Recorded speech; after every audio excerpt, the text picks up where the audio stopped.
ওর সাথে আলাপ আলোচনা করা ছাড়া যাই নামাজটা বিছান, রবের দরবারে সিজদায় চলে যান। সুবহানাল্লাহ।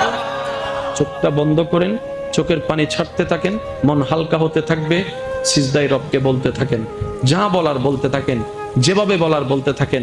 মনে রাখবেন, আপনার সেই মনের বেতার ভাষা হতে পারে আপনার রক্ত বুঝবে না, আপনার ভালোবাসার মানুষ বুঝবে না, আপনার প্রিয় মানুষ বুঝবে না, কিন্তু আপনি যেভাবেই বলেন না কেন, আপনার প্রত্যেকটা শব্দ আপনার রব্বুল আলামিন বুঝবে।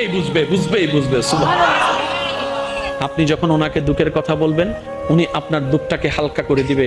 সেই দুঃখের খবর প্রকাশ করে আপনাকে কখনো বেইজ্জত করবে না। আর আপনি যখন সুখের খবর পেয়ে রবের দরবারে সিজদায় চলে যাবেন, তখন আল্লাহ তাআলা খুশি হয়ে আপনার সুখটাকে আরো বাড়ায় দিবে। লা ইন শাকারতুম লা আযীদান্নাকুম আয়াতের উপর আমল হয়ে যাবে। আপনি শুকরিয়া করতে থাকবেন, সুখটাকে বাড়তে থাকবেন, সুখের কথা বলতে থাকবেন, রব্বুল আলামিন দেখে দেখে আপনার সুখও বাড়ায় দিবে।